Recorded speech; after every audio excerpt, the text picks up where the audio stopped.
here in an elimination match. Winner, they move on to day number 2 to play standard. Loser is all done for the weekend. They'll be watching the rest of the players play. Yeah, for Rudy Briksza, a really disheartening 0-3 in Legacy. He was happy to have a very good showing, actually, in Modern with this deck. Had a chance last round to just lock up his group. Did take a loss to Alex Bestecki, so it means he'll have to play Kevin here. And both these players are going to take a look at their opening hands, waiting for the green light to get ready to go in what could be a lengthy match, but it'll be a Sulfur Falls to start here for Rudy. We'll go over to Kevin. It'll be an Island and a Serum Visions. That's how he'll start things off. Yeah, so positioning here, remember, both players need to respect the opponent's ability to bait to combo. They both still have the full amount in. It's going to be 2 Pester Mites, 4 Exarchs, and 4 Twins on both sides. Jones will take a draw step, picked up a copy of Deceiver Exarch. Here's another copy of Serum Visions. He'll draw a card and now scry 2. Yeah.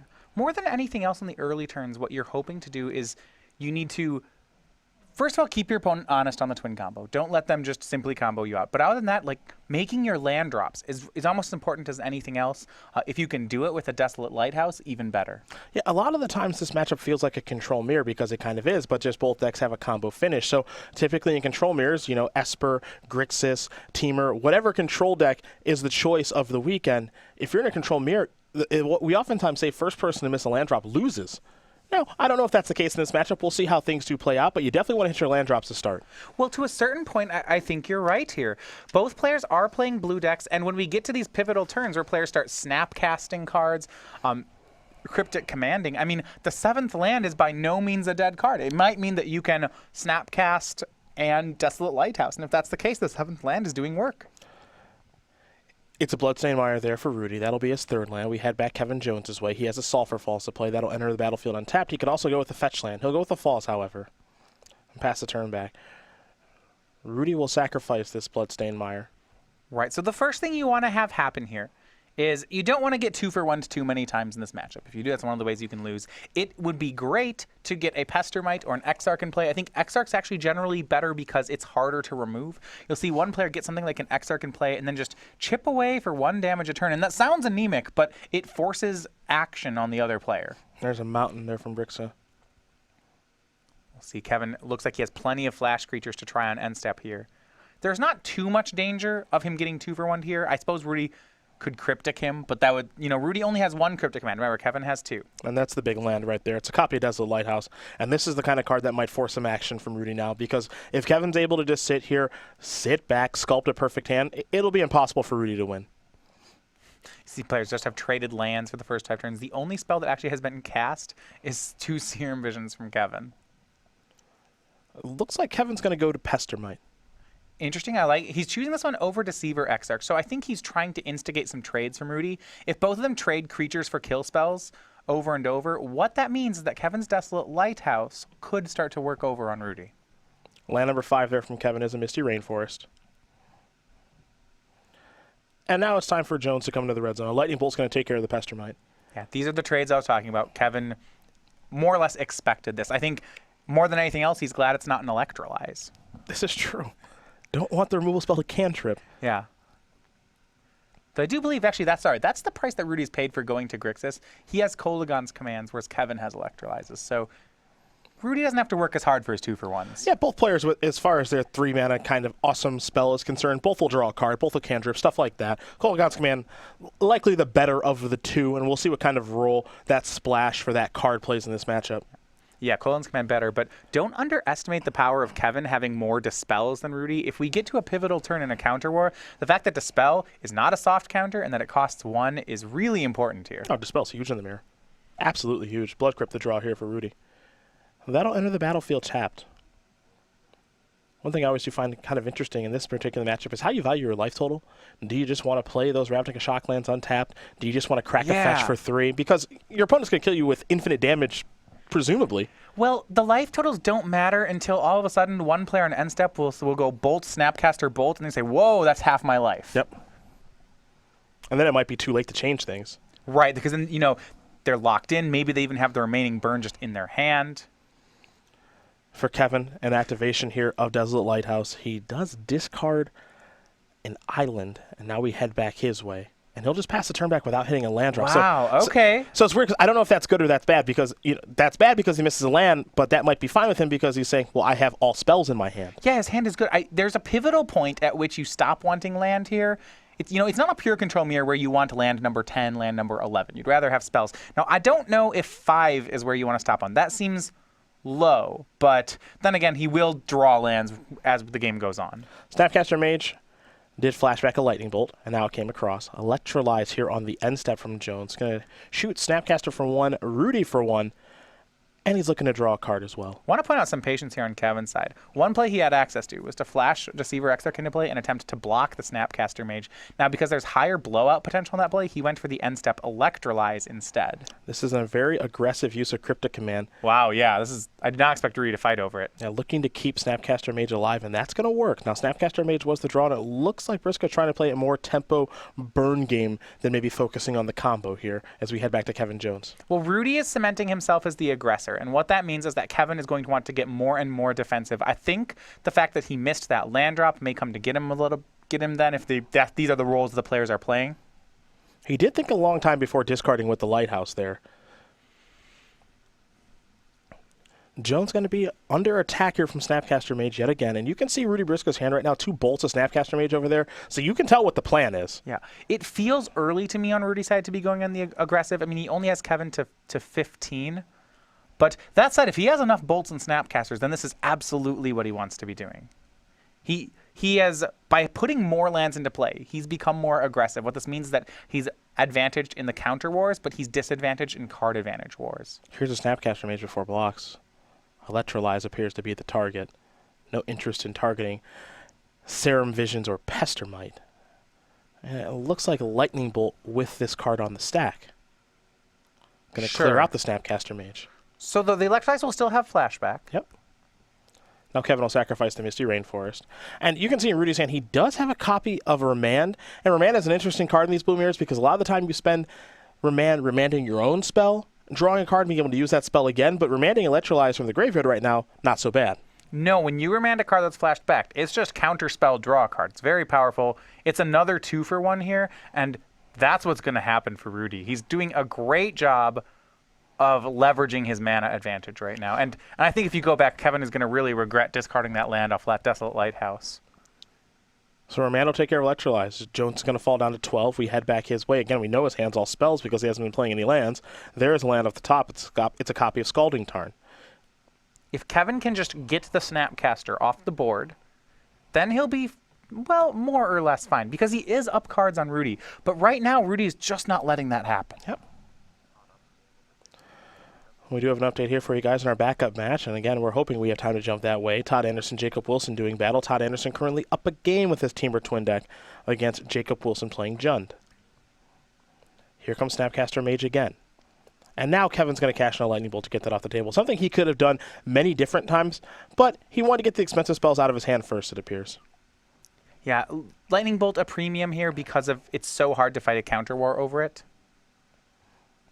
Now, of course, as you know, Magic is a game of hidden information, so what makes this difficult is that neither player really have access to a card like Peek or Gataxian Probe. So you are playing a guessing game when you are playing in the Twin Mirror without access to those cards, and as a result, then players might play a little bit more cautiously than they normally would if they were working with perfect information. So I think we're going to see kind of some strange plays that don't make sense on the surface, but when you're running through all these decisions in your head and you're thinking, well, if I misstep just once, I get twin comboed out, maybe you're willing to take a few more points of damage. Well, what's impressive here is Rudy's aggressive plan really paid off. So now he could actually transition to the control role. Because Rudy was aggressive, he forced action at times that were not as good for Kevin. And if you look at this, Rudy got a couple 2-for-1s. He got a good Cryptic Command off, and he got that Remand on a flashback spell. So Rudy is right now he's plus a land on Kevin. And he's actually up cards in hand on Kevin as well. So he just has advantage and is up 5 life points. Pestermite's going to go after the Lighthouse. I think we're going to see Lightning Bolt here from Kevin yet again. So, Pestermite down. This was Kevin's plan. Now, that Pestermite tapped the Lighthouse, as you mentioned. That's excellent play on Rudy's side. But this is where Rudy could stall out. His aggressive plan could fizzle because he spent a couple Snapcaster Mages to get that advantage. When you look at the player's hands, Rudy's cards are... they're just trades. You know, he has a Lightning Bolt, he has a Splinter Twin. these are weaker cards. On Kevin's side, you see a lot more blue cards. I believe Kevin has a Cryptic, a Deceiver, Exarch. If Rudy cannot keep the pressure on, Kevin's card quality should pull him back. And remember the use of Cryptic Command earlier here from Rudy. It was very aggressive. It was a very aggressive use and basically setting the tone for the game, which is I'm going to try to tempo you out with Burn Spells, Lightning Bolts, and Snapcaster Mages, and we'll see if that use of Cryptic Command was correct or incorrect as he does draw an island for the turn, and he'll just pass the turn back. Desolate Lighthouse is going to go active. Jones will draw and discard. I think he may have picked up another copy of the Lighthouse here. And he'll discard a copy of Roast. Not a great card in this matchup. No. Sorcery speed, pretty much sorcery speed, anything is you want out of your deck. And there's a Misty Rainforest from Jones. He'll pass the turn back over to Briksza. Sulfur Falls, and just a passing of the turn. Another Lighthouse activation. This is where Lighthouse is really starting to flex its muscles. I said before there's this sweet spot of lands. Now, at 9 lands in play, Rudy has passed the sweet spot here. Yeah. And Kevin at 7 lands with Lighthouse is sitting just about perfect. So what this means, if you're a Rudy Briksza fan, you gotta hope he closes this one out soon or finds something good soon because Kevin's gonna pull ahead. Kolaghan's Command the draw here for Rudy. And as you mentioned, Kevin will pull ahead because all he's doing now is he's improving his card quality. He's not improving his card density. He's not adding any additional cards in his hand. But the plan here is, you know what? I've got no bad cards in my hand. And that turn is a demonstration of that because he could have activated Lighthouse on the end step. And he said, nope, just go to my turn and draw. 7 cards in hand for Kevin. 7 spells for Rudy. He's looking at a 4-card hand still with lands remaining. It's why he's forced to make action here, like this Kolaghan's Command on end step. Now, it still could work. If Rudy's cards are powerful and Kevin's cards don't line up right, well, then Kolaghan's Command will be a 2-for-1. But Kevin is in the position where he gets to decide when the fights are now, because if no one fights, Kevin wins. Yep. We'll see how Kevin wants to react to this. A couple of different cards in his hand. We know he is loaded up because he's not even activating Lighthouse anymore. He's going to start by sacrificing Misty Rainforest.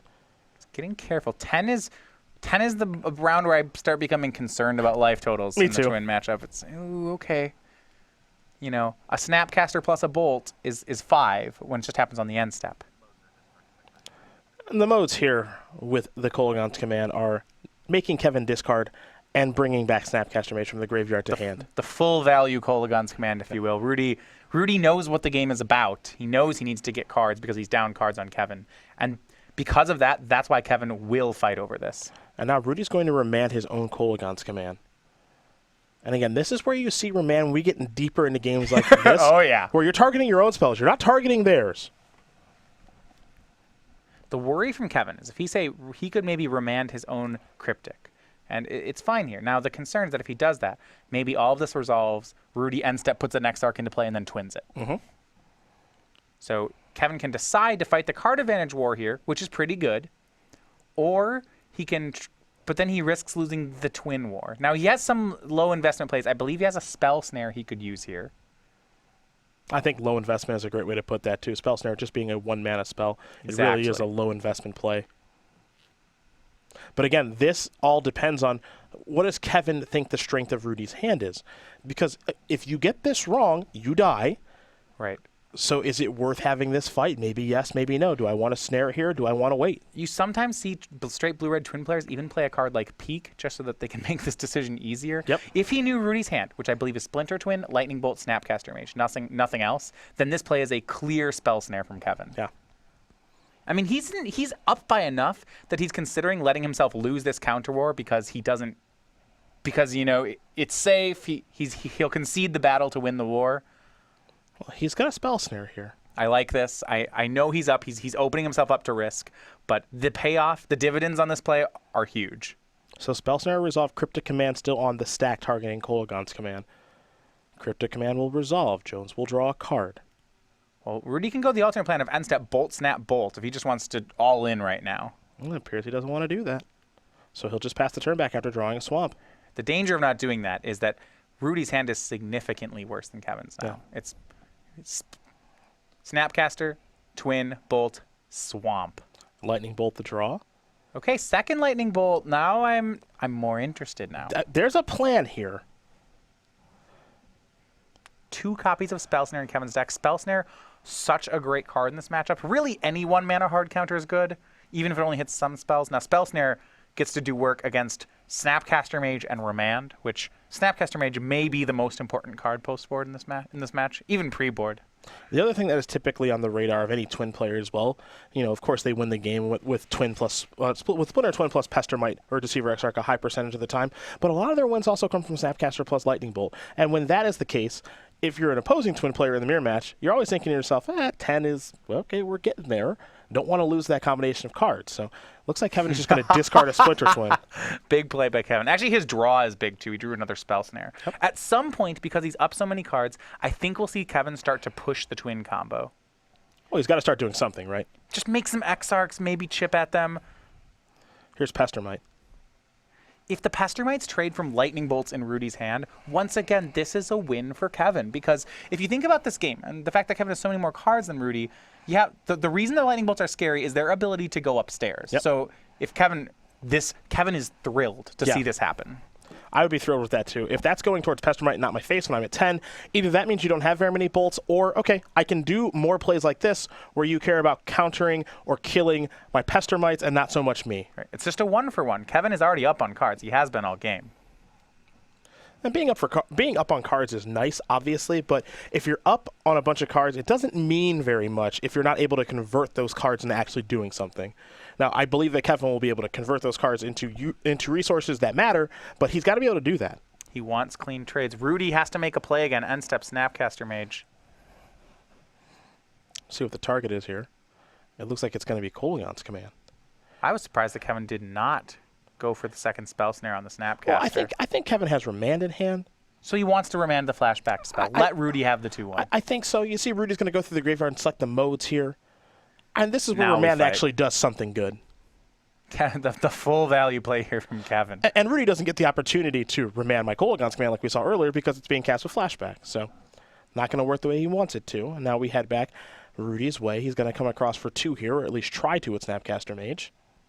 I think we will start to see Kevin fight. We talked earlier about how you could use Deceiver Exarch to ambush a Snapcaster Mage. Mm-hmm. This feels safer right now. Now, Rudy has interaction. He picked up a copy of Murderous Cut. But I don't think Kevin's giving Rudy any more free chip damage. Yeah, Kevin with... Still 7. Yeah. It's always 7. All the cards. And you see it right. Now he fights. Now here's Snapcaster Mage. He's going to go that route first. Sure. And I think anything that trades is fine. We might even see him go full value and try to maybe electrolyze down the Snapcaster, just really bully with card advantage. Well, that electrolyze should be gone. Okay. If memory serves, yeah. That's no longer an option in the graveyard. If the Snapcaster Mage resolves, we'll see exactly what Kevin does target. You see Lightning Bolt's going to go after Snapcaster Mage yet again. So Snapcaster Mage is down. Great. More trades. I think Kevin's thrilled. Yeah. I do feel like the way we've sculpted this game, I never have felt like this game is going away that Kevin didn't want it to go. You see these trades happen, and every time we keep saying, well, this is what Kevin wanted. There's Lightning Bolt. Remand will target that. See if Kevin's willing to fight over that. Does have a Spell Snare. It looks like the answer is going to be yes.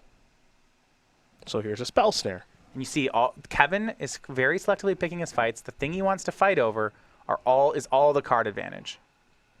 So here's another Snapcaster Mage. So Rudy maybe going to try to remand again. Now the danger here is Rudy's down to 2 cards. Kevin could try to sneak in a twin combo right now. Yep. Rudy's going very low.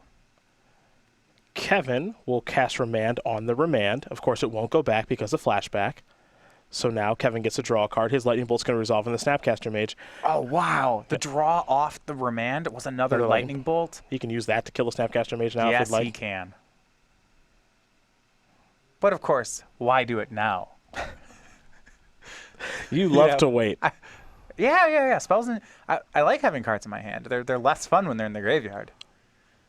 Remand the draw here for Kevin. He does have a Serum Visions in hand as well. Eventually, we're going to see him try to push through this twin combo, but it's a real slow process. Yep. And again, one thing to keep in mind, and we've said this many times here this weekend, both players have access to each other's deck lists, so nothing is a mystery here. They're playing with complete information as far as what cards are in my opponent's deck. You don't know what's in your opponent's hand all the time, but you know what cards are in your opponent's deck, as here comes Snapcaster Mage. Lightning Bolt will take care of that. And Rudy getting stuck on the worst cards in the deck. And really the worst card is Splinter Twin. Yeah. You You'll see both players go off it completely after sideboarding. But Rudy stuck with 2 of them. I mean, how much can we say that Desolate Lighthouse has been the story of this game? Well, Lighthouse is busted in the mirror. It's completely busted. And again, the Black Splash is perfectly reasonable. Kolaghan's Command is a fantastic card, but this is the power of having utility lands in your deck. If it resolves, Rudy's tried for 2 Kolaghan's Commands. We haven't seen one yet. Here's Serum Visions. And, this is part of the reason that we see players like Sam Pardee and a bevy of other players always just take the blue-red twin instead of the splash. Now, it's not to say that Grixis twin, Teamer twin, Jeskai twin haven't had success, but whenever you talk to those guys, they're just like, I don't really find the need to splash a color. Now, Rudy's found his Lighthouse. It's a little bit late to the party, but now he's found his. And now this might force the action from Kevin. The moment Rudy plays Desolate Lighthouse, Kevin starts casting Exarchs. Yep. It is no coincidence that this is how things have gone. There's a discard of Splinter Twin. Kevin may go for multiple Exarchs here. And you know that was, it is not a coincidence that just happened for Kevin. He just immediately said, okay, now my advantage is over. Time to cash in. I certainly can't push it as much as I was before. Dispel was the draw this turn. And now the question is, does Kevin does he have enough permission to be able to go off? Now what Rudy can do is he can stall it a turn. If he cannot win the counter war over Splinter Twin, he could tap the Exarch in response to it with the Pestermite he drew. It is not pretty, but it's possible. Well, he might be able to stall it a turn. There's no guarantee of that, of course, right? Because if he puts Splinter Twin on there and Rudy says, okay, tap it, and then Kevin plays an Exarch to untap it and combo off. It looks like Kevin's not going to go for the big win just yet, however. Here comes Serum Visions. Such patience on Kevin's side. He was saying that was what he felt his advantage in the matchup was, that he was just the more patient of players. Certainly he's playing like it right now. Well, I feel like a lot of the time in the Twin Mirror, and I'm certainly no Twin expert, I don't really play this style of deck, but I watch it a lot, and I feel like it's the person who moves first that oftentimes walks into the trap. Yeah, I mean, there's a lot of a control mirror like that when the guy who makes the first move is at a disadvantage.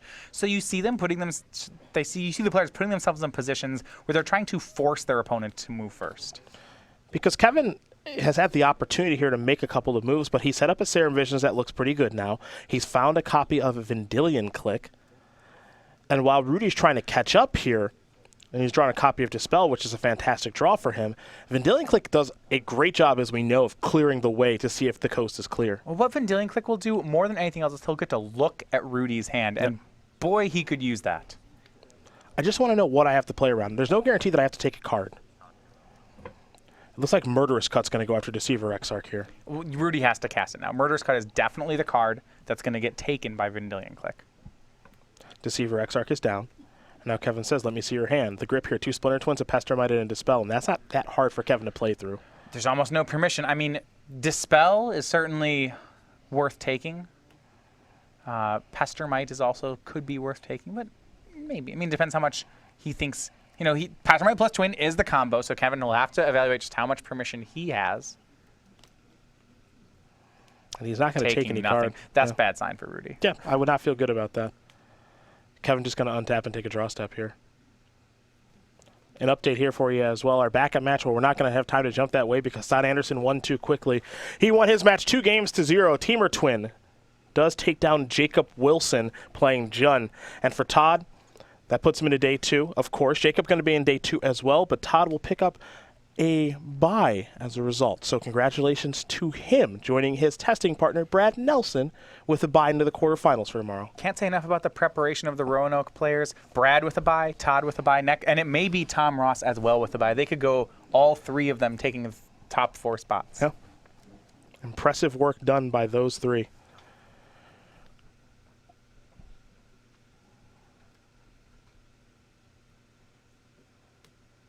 It'll be a Lighthouse activation.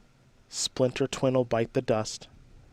And you have to wonder if Kevin's ever going to go for the combo. I mean, with this Vendilion Click in play, he doesn't really need to. I am curious if he's ever going to make his move. Now, again, Kevin has said many times that he's very patient in the mirror match, and there are moments, and I get the luxury of looking at both players' hands, but there are moments where I just say, I want to go for it. Let's do this. Let's play a Vendilion Click on a board that has a Vendilion Click on it, sure.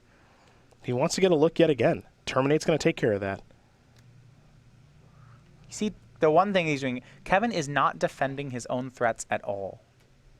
But what do you think he wants to do is try to clear the way here for a win. If he sees a green light, then he's going to go for it. Now, He may just have it. I mean, it feels like the coast is getting clear. He took Splinter Twin there. I was a little bit surprised by that. Well, it's possible that of the cards in his hand, the thing he doesn't actually have is an answer to the combo anymore. There's Exarch. Looks like he's going to tap the Lighthouse. Rudy on his face, he knows he's in trouble. Yeah, Kevin gets to work with the information. Rudy doesn't have it. Kevin will untap. He has had Twin plus Exarch for most of the game. Been very careful about picking his moment. He knows he's playing around a Dispel. Looks like he likes to go to attack step. Just attack for 1. Exarch going to come down, tap the Lighthouse, and he's looking to block. I almost expect there's an interesting choice. Rudy could tap Kevin's Lighthouse or untap his own Lighthouse. That actually is an interesting choice there. Similar quality plays. Yep.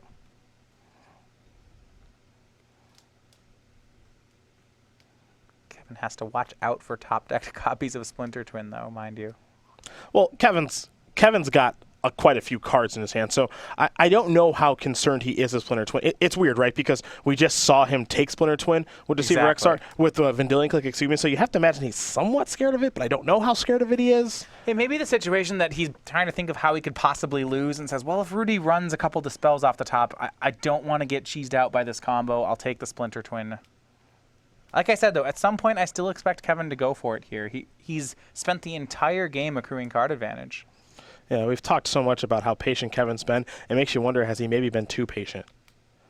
Was there maybe a spot where he was supposed to go for it? Looks like we might be looking at some damage now. Well, he might be taking the plan that Rudy was on earlier, which is, how about I'm going to Snapcaster Mage Lightning Bolt you and try to beat you down this way. For the first time in the game, Kevin's ahead on life points. He took some shots to get the shop set up. Picked up another copy of Deceiver Exarch. Remember, Rudy has already used his One of Cryptic command. Kevin plays 2 copies because he doesn't have a splash. On a board like this, that matters. Yep, here's Deceiver Exarch. Gonna go after Lighthouse again. Looks like he wants to block Snapcaster Mage. That'll work. 1 damage will come through. Love it. Kevin just never defending his own threats. Nope. It's not what they're there for. I will say, the plan hasn't changed one bit. He's done the same thing over the course of the entire game. He's not defended his threats at all. He has never looked anywhere toward a win. He is just playing the card advantage game, and he's trying to be as low investment toward his win condition as possible. Literally what he's trying to do is he'll Snapcast a Lightning Bolt on an end step sometimes, and then let the Snapcaster die. Here's the Serum Visions. Now, Rudy has found a copy of Vendilion Click. That's a big card in the mirror. Yeah, both players do play 2 copies. Rudy hasn't seen his yet. Yep. Both of Kevin's in the graveyard. Here come Exarchs, maybe. It'll just be an attack with one of them. Kevin gonna look through the graveyard again here. You still wonder if Splinter Twin is looming.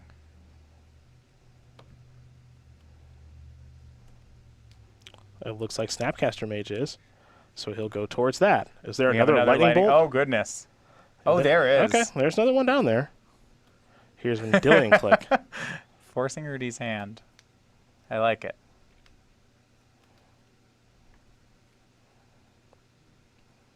Maybe now we're going to see Kevin cash in that Cryptic command. I think this card is just good enough for the 4-mana counter. So here is Cryptic. We are on Rudy's turn for the record. Correct. Here. So Kevin can afford to fight lower than Rudy. Yeah, here's some Dispel action. So you see all of the trading of all the resources, and now Vendilion Click is in. So quickly here, Kevin cast Cryptic. Rudy dispelled it. Kevin dispelled the Dispel. Those 2 resolved. With Cryptic still in the stack, Rudy played Snapcaster Mage on the Dispel, then winning the war. Now Vendilion Click gets the opportunity to take a card. Rudy's last card in hand is a Pestermite. And if you're Rudy, I think you have to take a card here. I think you are not left with a choice. I mean, if you leave Splinter Twin, you're dead. Yep. Kevin can go for Splinter Twin on Exarch. When Rudy tries to Pestermite the Exarch in response, Kevin will remand it and win the game. Yep. Now remember, this is all in response to Snapcaster Mage as well, because Kevin's Snapcaster Mage is still going to resolve. Yeah, it It targeted Lightning Bolt. Okay, so the Snapcaster Mage has resolved, but the trigger of Lightning Bolt is on the stack. Correct. That card's going to go to the bottom. I believe that was a remand. Yeah, he did take the remand there, which he has to do, like you mentioned, otherwise he loses. I guess the only question now is, does Kevin know that the last card in Rudy's hand is a Pestermite? Because if he does, he just wins the game. He's a turn off from winning the game. Rudy can buy himself one turn with that Pestermite. He plays Splinter Twin on Deceiver Exarch. Rudy taps it. Kevin plays Deceiver Exarch, untaps it, kills him. Okay, no, you're absolutely right. Does Kevin go for it? Well, Rudy's only got one card left in his hand, so the coast is about as clear as it's going to get. Here's Splinter Twin. Sure, tap your creature. That's fine. And now Kevin can play Deceiver Exarch. Untap my Deceiver Exarch, go infinite, kill you. And that's exactly what he's going to do. Kevin Jones is going to win game number 1 here over Rudy Briksza. Blue-Red Twin is up a game here over Grix's Twin. Kevin displaying his patience yet again. Just as he said it would happen. These matchups, like I said before, they are skill testers. Well, we're going to take a look at the sideboards here for both players, and we're going to go to Rudy's sideboard and see if he's got any black cards that can help him here. Is it Static Caster, 2 copies of Blood Moon, a Dispel, a Negate, a Terminate, 2 copies of Pia and Kieran Nalar, a Keranos, God of Storms, and Anger of Gods. Painful Truce, a Shatter Storm, and 3 copies of Thoughtseize. There's some discard. There's a little bit of card drawing. What do you like here? There's a lot of great things in here for Rudy. So let's first of all talk about the black cards. This is what Rudy can do that Kevin can't, and will make the matchup different. So Rudy has 3 copies of Thoughtseize. Thoughtseize should be good here. Trading cards like Thoughtseize with a Snapcaster Mage or with a Cryptic Command, those are going to be excellent. So he'll go for that play. Other slam dunks, we see Dispel, we see Negate. Those are going to be excellent here. We saw just how good Dispel was in the first game. I would not be surprised to see him go at Terminate or Painful Truths. And to a point, I'm not sure you can tap out for it, but Pia and Kieran Nalar, while ambitious, would do a lot of heavy lifting if Rudy resolved one. On the other side of things here, for Kevin Jones, 2 Engineered Explosives of Spellskite, 2 Blood Moons of his own, 2 Ancient Grudge, a Negate, a Pia and Kieran Nalar of his own, 2 Keranos God of Storms, a Jace Architect of Thought, 2 Anger of the Gods, and a Roast. Neither of these players have Teferi, but Kevin has good options as well. Yeah, Kevin's sideboard's not as stocked as Rudy's, but it's still pretty reasonable. Let's start with the Negate. That one's obvious that he'll board in. Other things that he can do, he has a Jace Architect of Thought that will usually come in this matchup, just that mid-game card advantage engine. Spellskite, excellent against twin decks. Even when they board out the combo, there's a lot of value to be had from a Spellskite here. Lastly, he has his own copy of Pia and Kieran Nalar and Keranos God of Storms, which he could go to. Well, those are the options that are available to both players. They will sideboard, of course, take a look at each other's deck lists so they know exactly what 15 cards they have to worry about. And then they'll shuffle up and get ready here for game number 2. Rudy Briksza will be on the play, presumably. I suppose he could choose to draw, but I'd be surprised if he did. And in the meantime, we will take a look at the Oath of the Gatewatch pre-release that's taking place here in just a couple of weeks. Some cards from this set have already been spoiled a little bit here. So looking forward to what's coming out here at the pre-release January 16th and the 17th. And our playmat is pretty cool. Yeah, it's I wanted to say this one, so I jumped in. Oath of the Gatehop. So that's going to be the playmat, which you can win here by showing up to the Star City Games Game Center here in Roanoke, Virginia, or for those of you who maybe that's a little too much of a trek for, they go on sale Monday morning while supplies last. Yeah, any that are left over from the pre-release, and of course at the pre-release at the Star City Games Center, free with every flight entry January 16th and the 17th. Access available on Monday, and as we've seen so many times with these playmats that are unique to the pre-release, they go pretty quickly. So go.starcitygames.com/pre-release for more information. Hopefully we'll see you at the pre-release at the Star City Games Center January 16th and the 17th. And I guess, given my move to Roanoke, I'll be playing in the pre-release at the Star City Games Center for the very first time. Oh, wow, you're going to get one of the playmats. Now I'm super jealous. I need to move to Roanoke too, I guess. I can sell it to you for a good price. We can negotiate. So $2 million, $3 million. We'll talk. I know people didn't realize the Hedrons were actually, they're just large carrots. I didn't know that. Yeah. I need to read the books. For Kevin Jones, for Rudy Briksza, you see here an elimination match. For Kevin, of course, last year we saw him with the Players' Championship. Did not have the run that he wanted, but he qualified again. And for the 28-year-old from Kingston, New York, our Season 2 point champion, 8 Open Series top 8s to the name, 1 W as well. Last year when we were in Edison, a million billion Open Series points, 276. And you see his lifetime record versus the field, 8-5-1. Yeah, so he's actually, mentioned, has a great record against Rudy Briksza. This is 3-1 so far against him, including a win in the twin match this year. Had a very good 2015, 62% win percentage in the field is actually one of the stronger players, which last year, I think going into the field, Kevin was really one of the no-names. He was one of the players who, was happy to get there, didn't really know what he would do.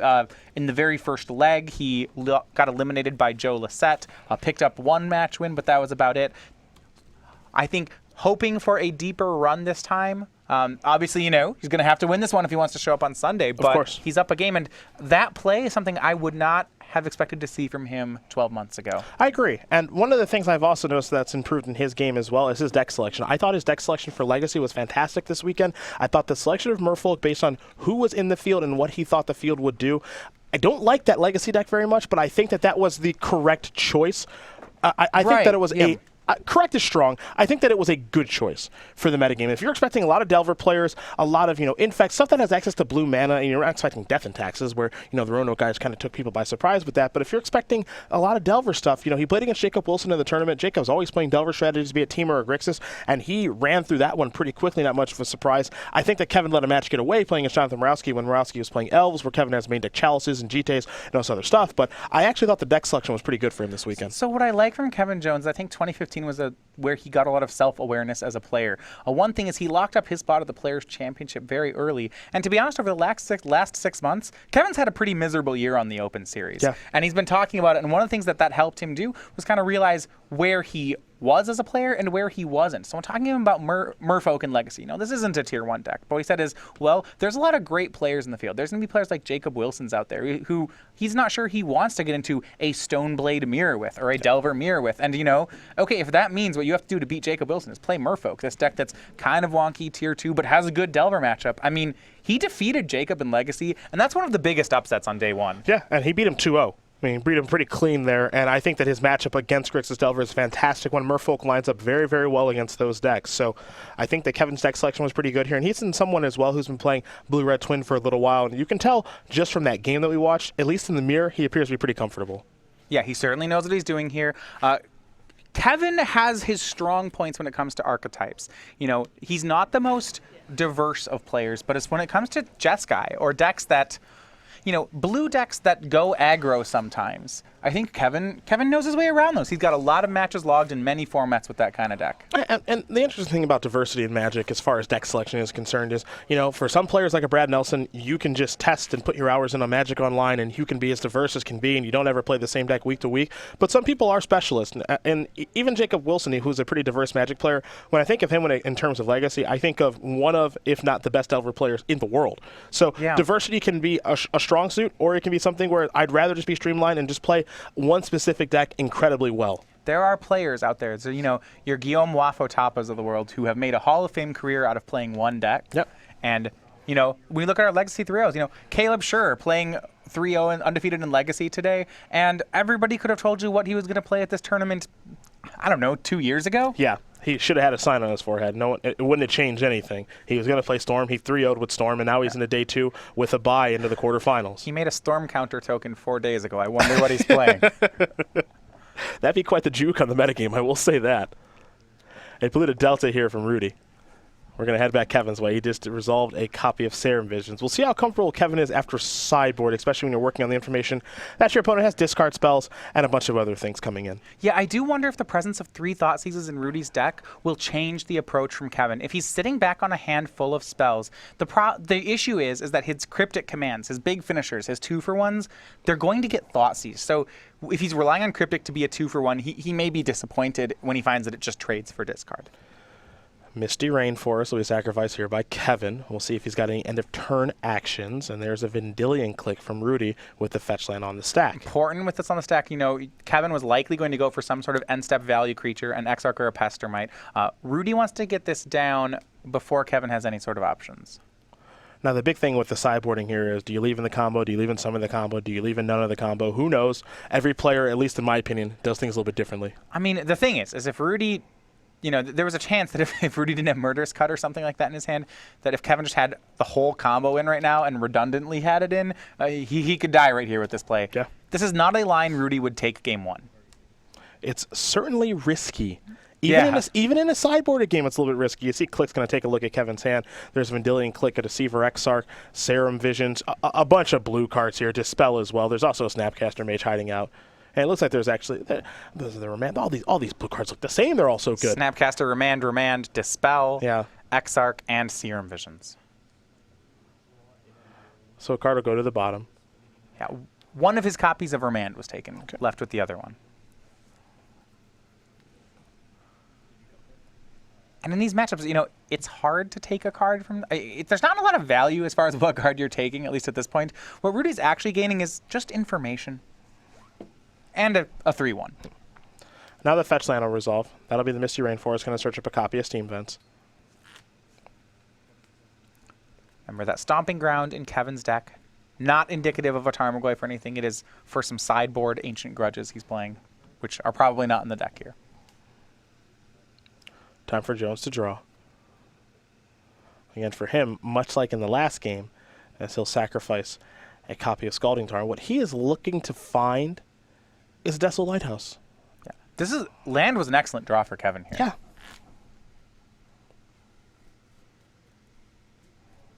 Rudy's hand of multiple Exarchs and a Cryptic Command has high upside in Cryptic Command, but is otherwise weak right now. I think the best thing Rudy has going on is that he's the guy with the Vendilion Click in play, and Kevin does not have a Lightning Bolt for it at the moment. Here's Serum Visions. Spell Snare and Misty Rainforest on the scry. This is an interesting choice from Kevin. Spell Snare is an excellent card in this matchup, but he does need to find a Lightning Bolt, and you see he actually has to bottom the Spell Snare. Kevin's hand is a pretty powerful one, though. You see Rudy's expecting the Vendilion Click to die already. Well, Kevin may Snapcast Serum Visions here. He needs a Lightning Bolt. Lightning Bolt's what he's found, and now we'll take a look at this scry, see where these cards are going to go. Spellskite among the cards. There's also Vendilion Click in there as well. And he's going to keep those on top of his deck pretty quickly. Well played, Kevin Jones. Now, in keeping both those on top, Kevin has resigned himself to only 4 lands, and that's a concern.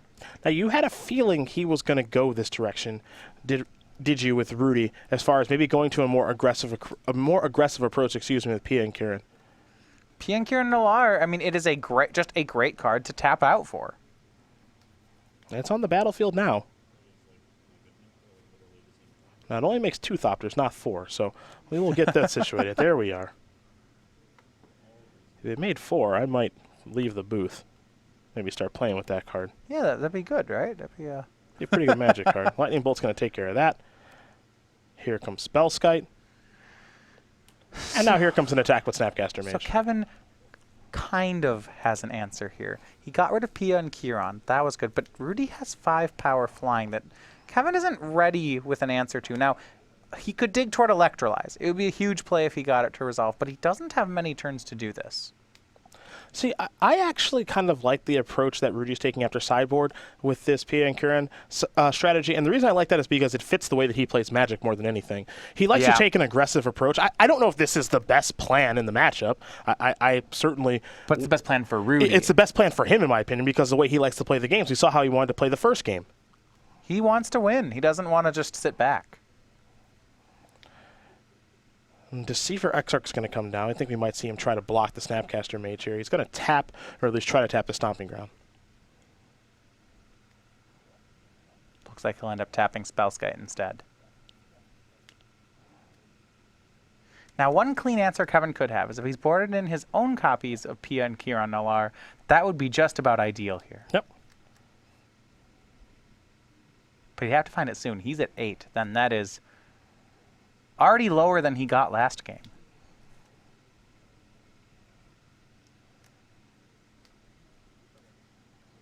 Stomping Ground taps. Exarch looking to get in front of Snapcaster. That'll work just fine. Snapcaster down.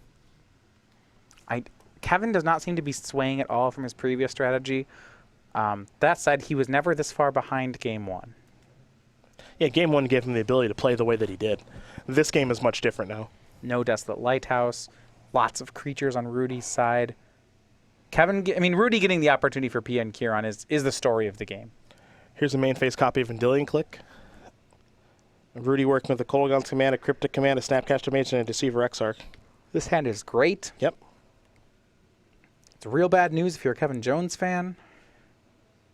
He's more or less forced to take the Cryptic Command. I suppose he has a Dispel in hand, so he can He can somewhat play around it. I mean, he can write down the contents and let him keep them all. But if he's let him keep them all, it means he feels he can beat them all, and that seems hard. But it appears for right now he's going to let him keep them all. All right. All right, over to Rudy we're going to go. Remand the draw. Here come the Thopters, and it looks like Vendilion Click wants to join the party too. See if Rudy will actually offer the trade of Vendilion Clicks. I don't want to. Kevin's going to take it immediately. All right. It seems like what Rudy is now taking the patient play. He could continue to try to press advantage, but he has Kevin at 5. He has counter magic that will be better once he gets more lands. He's going to make Kevin do something.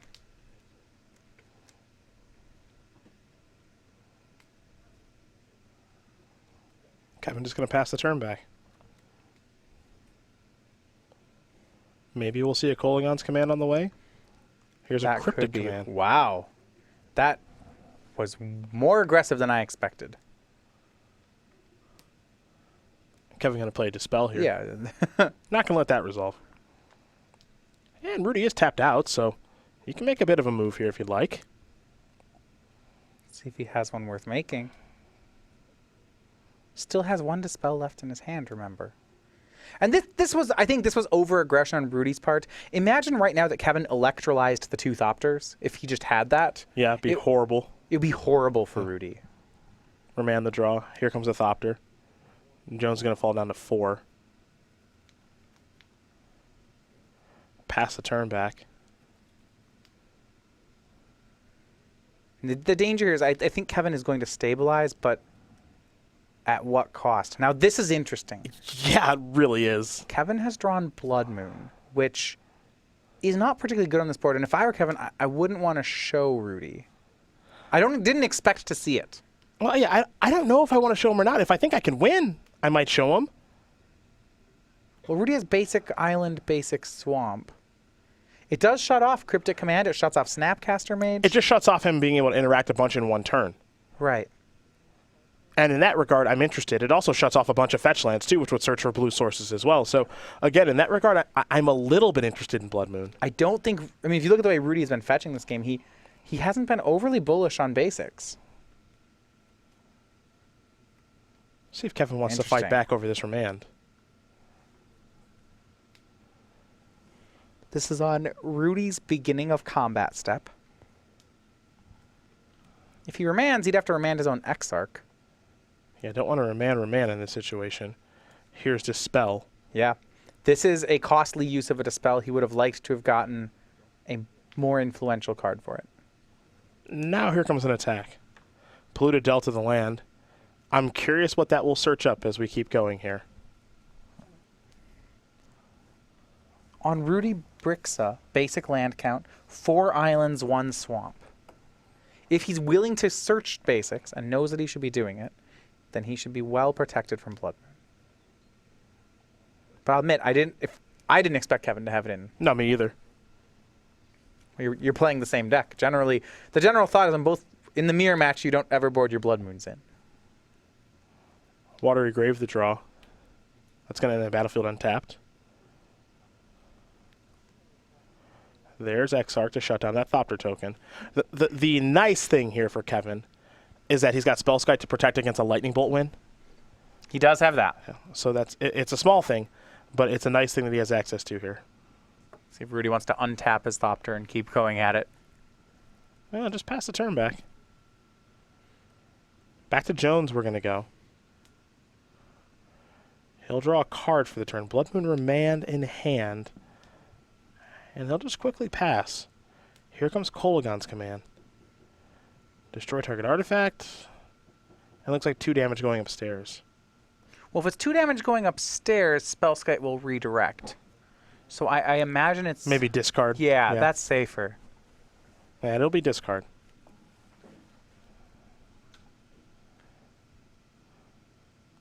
Kevin will discard Blood Moon. So he's willing to show it. I think he's probably going to sideboard it out for Game 3. If there is a Game 3, I think he sideboards it out. It certainly has not fit the bill here. Yeah. Here's an attack for 1. Jones going to fall down to 2. Jones will draw. Looks like he picked up another copy of Exarch.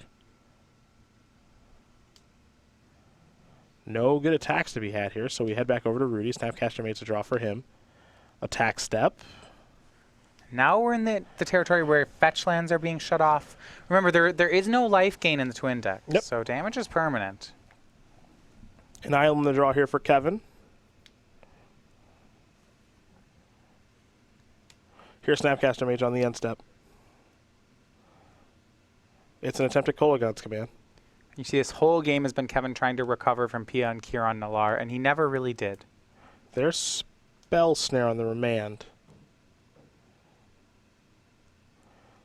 Looks like Spell Snare is going to resolve. Here's another attempt at a remand. That will work. Kevin will get to draw his card from remand. Can he find a way to kill this darned Thopter? I mean, if he still has a Splinter Twin left in the deck, he could win right now. We're going to head back over to Rudy. Island the draw for the turn. But I think that's what Kevin's working with. He'll try to Exarch this. That'll work. Untap it and kill you. And that'll work just fine. Rudy Briksza is going to win game number 2 here against Kevin Jones. Briksza's twin, blue-red twin, getting ready here for game number 3. A marathon affair between the two. Surprised by the sideboard Blood Moon from Kevin. If I wanted a cheese you out card to keep in, rather than going to Blood Moon, I think I would actually prefer to just keep a couple Splinter Twins in. You know, like mentioning that game, there was a shot where Kevin could have gotten Rudy. Now, it's probably best to do neither, but... Well, I think it's close, right? Because it's unclear how either player is going to sideboard. You know, we're just making our best guess, and I think that what makes part of the twin matchup interesting is that you can really shift on how you want to do things. So I wouldn't be surprised to see Kevin maybe go to Splinter Twin here, or go away from those Blood Moons now that he was willing to show it. Yeah, see, both players actually do get access to the other one's deck list. Now, this is not the first meeting between the two of them. They more than likely know how the other one plays even before the tournament started. Now, we take a look here at the sideboard options again for both players, and we'll start with Kevin since he'll be on the play. The 2 Engineer Explosives, the Spellskite, the 2 Blood Moons, the 2 Ancient Grudges, Negate, a Pia and Kieran Nalaar, 2 Keranos God of Storms, a Jace Architect of Thought, 2 Anger of the Gods, and a Roast. So we know at least 1 Blood Moon was in. We know the Spellskite was in. That much is obvious as he played it that game. You have to imagine Negate is in. As far as other stuff, well, we know that Rudy has Pia and Kieran in his deck, so I don't know if Kevin will have his. And that package of card drawing and kind of control to win the game with Keranos and Jace, I imagine are in for Kevin. I thought so. I mean, if Kevin didn't have Pia and Kieran Nalaar in that game, after game 2, I would strongly consider trying it out. It looked excellent on Rudy's side.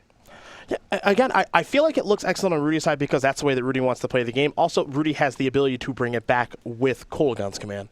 Sure. So I think he's a much better positioned Pia and Kieran deck. Now, for Rudy's side, he's got a Static Caster, 2 Blood Moons of his own, a Dispel, a Negate, a Terminate, a Painful Truce, a Shatterstorm, 3 copies of Thoughtseize, 2 copies of Pia and Kieran Nalaar, a Keranos of his own, as well as an Anger of the Gods, too. We know that at least 1 Pia is in, and I wouldn't be surprised if Rudy's taking a more aggressive slant to things with the Painful Truce, with the Keranos, of course. I don't think Blood Moon's coming in. It doesn't work as well against Kevin's deck as it works against his, but you can tell he's taking a more aggressive slant to things. Yeah, so if you look at the 2 deck lists, I still like Kevin's in the mirror, but it's very close. I think the difference is instead of having these mid-range threats, like Pia and Kieran and Keranos and that sort of thing, Kevin has more copies of some of the cards that matter. Just, you know, he has an extra Dispel, he has an extra Cryptic. What that means is in the fights that both players want to fight, the defensive ones, Kevin's a favorite, but it also means that he is worse at coming back from behind. If something slips through, like that Pia and Kieran Nalaar, then Kevin's in a world of trouble. For Rudy, getting ready here for game number 3, the 26-year-old from Baltimore, Maryland, got an at-large point leader bid, 8 Open Series top 8s just like Kevin, 2 wins to Kevin's 1, and you see there the lifetime record versus the PC field of 11 and 18. Win percentage not as high here for Rudy, unfortunately, but none of that matters once you get into this particular tournament. This tournament is a field all of its own. Yeah, Rudy Briksza, a long time coming, I think, to get here. He's got, in previous years, he's got some tough matchups against these players, but in 2015, he's held his own. Serum Visions is where Jones is going to start. See what land he wants to search up. He'll go with a basic island. He'll be drawing a card and then scrying 2. Remember these elimination matches here in Modern Group Play. The winner of this is going to move on to tomorrow. The loser is all done for the weekend. So it is untimed. That timer's going up, not down, and we're working our way almost into an hour into the match. And it's what you'd expect in this kind of dogfight. Kevin winning the long game one, slowly grinding out advantage. For Rudy, a mid-range board plan got him the second game. And this is interesting. We do see a copy of Splinter Twin in Kevin's hand for game 3. Yeah. Again, that's part of what I like about this deck, is he can get a little bit fluid with it. He can kind of change things up a little bit, but at the same time, you're playing against a deck that does board in Thoughtseize, so maybe you're trying to take Rudy by surprise. Maybe it'll work, maybe it won't work. He searched up a Blood Crypt here right away, so again, we'll see how things do unfold. Danger on Kevin's side. He does not have a third land in hand at the moment. Now, he did Serum Visions turn 1, so he may know that another land is waiting. There's a Sulphur Falls. He'll draw a card, and there's a land in Misty Rainforest. We're going to head back Rudy's way here in just a moment, but Kevin looks like he has some upkeep effects. What you have to watch out for is that Kevin may just attempt to turn 4 twin Rudy. Yep. That's very real right now. It's a lot of damage he's going to have to pay for it. This is 4 damage off double steam vents. For a savvy player on Rudy's side, alarm bells should be sounding off that Kevin is willing to take 4 damage for lands. That's unheard of. There's Exarch, looking to shut down Blood Crypt. And Rudy has a Remand. Blood Crypt down. Bloodstained Mire the draw. Very aggressive line from Kevin. I kind of like it. I like it. I mean, it's not... Right, so he's trying to force his way through a Remand. And now you have to wonder, you know, is he just going to straight pull the trigger here? Remand is one of the only cards that beats him, and no, he's not going to. He'll wait for now. I think he'll say on the upkeep. Well, you wonder if Rudy could go for something like Pia and Kiran Nalar here, and then Kevin says, "Oh yeah, that's fine. That's totally you can have good. Those Thopters, man. Sure stinks that you have those every game." I'm out in the draw here for Rudy. He'll sacrifice this Bloodstained Mire. What do we have coming here? Thoughtseize. Okay, that's timely. The jig is up, so to speak. For now. He has, and you see with Spell Snare, Splinter Twin in Kevin's hand. I mean, Rudy's Remand is no good. Like, this is dangerous, right? You see Splinter Twin, Cryptic Command, Snapcaster Mage, Spell Snare. Rudy has to take the Splinter Twin, or at the very least take the Spell Snare. Yeah, he's stuck with those 2 options. Can't take... I mean, Cryptic and Snapcaster are the best cards to take in this matchup, and Rudy can't touch either of them. Yeah. So Splinter Twin's going to bite the dust. And if you're taking Splinter Twin Thoughtseize, if you're Kevin... That's awesome. a win. Yeah, That's a win. I've got these great cards in my hand. So Kevin had this cheeky plan where he's going back to Twin in the sideboard.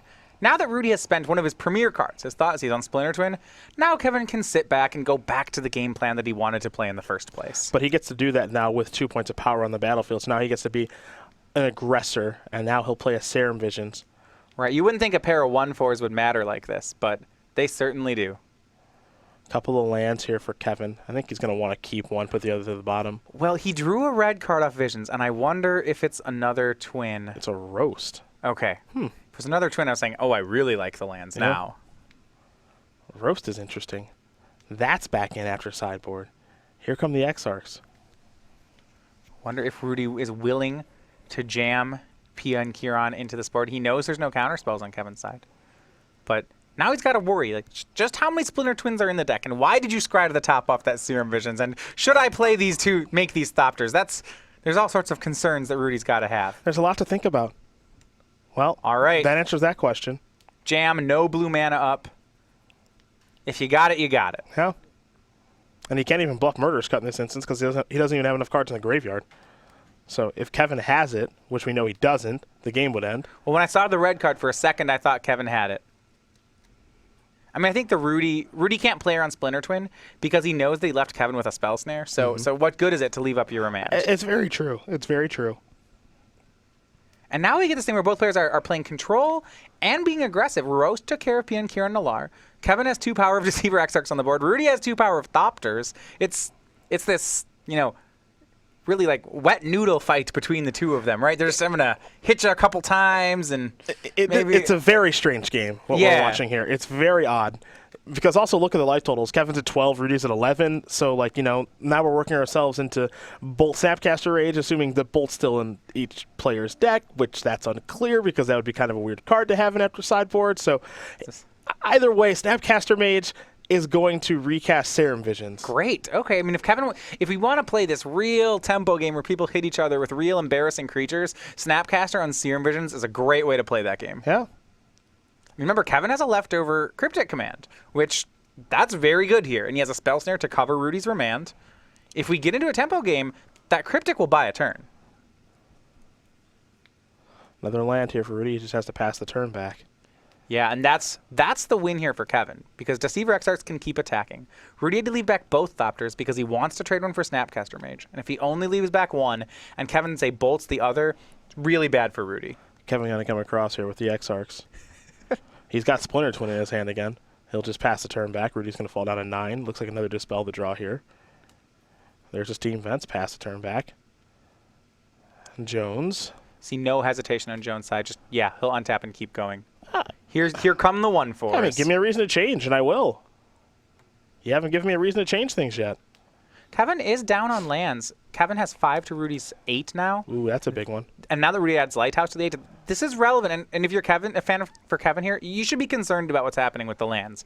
Now, he's up enough on life totals, and we'll get to that draw in a second, but there are concerns. I wasn't sure if he was going to leave Lightning Bolt in. Now Kevin's going to serve in with Snapcaster Mage. 1 damage is going to come through, so Rudy's going to fall down to 6, which is a good life total to have your opponent at when Lightning Bolt is involved. We do have Bolt, Snap, Bolt for Kevin Jones. I think he might be trying to go for it here. I mean, Rudy just has to Dispel. He can't. No way. And again, if you're using Dispels on Lightning Bolts, victory. Well, we do still have a Splinter Twin going on. Maybe Kevin remands his own Lightning Bolt, does it again. I want to remand my own Bolt here. Remand's not getting much better. So I want to too, but then I remember that Kevin said patience, patience, patience. True. And then I thought about it and said, you're probably not supposed to. You're probably supposed to let this get countered and let the Exarchs do some damage. And that's what Kevin does. There's a Sulfur Falls. Pass the turn back. Now, if you want to talk about whether or not we end step Snapcaster the Lightning Bolt, I think now we have a discussion. Yeah, I'm interested. I'm interested in all proactive plays. Let's just tap out. Let's do things. I just want to cast stuff, man. I didn't play these cards to look at them. Yeah, you don't get to take them with you.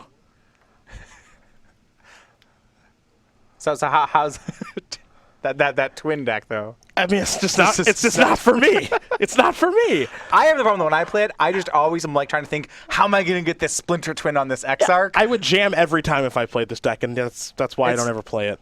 Yeah, I'm not jamming, but I tunnel on the combo way too hard. I'm like, I'm playing twin. I have to twin people, and then it's all sorts of bad. That's why I play Tron and just don't win very much. I just play one way. Okay. In Tron, you count to 7, and then you look at the 7 drop, and you say, hey, look, these match. I still lose. Here's Keranos. All right, so Rudy with the big mid-range plays, but he's at 4. Yeah. Can he actually do this? The shields are pretty far down here.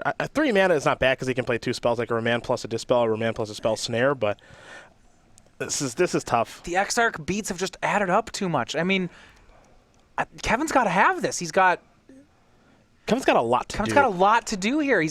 Because Rudy tapped for Keranos, Kevin now has the mana advantage. I think he can turn that into a win. Well, with end-of-turn actions of Snapcaster Mage, Lightning Bolt, stuff like that, and then if Rudy deals with all of that, then Splinter Twin in the holster, I think this is going to be Rudy's last turn of the tournament. Here's Snapcaster Mage. Does it resolve? We'll start here. It's going to be a Remand on Snapcaster.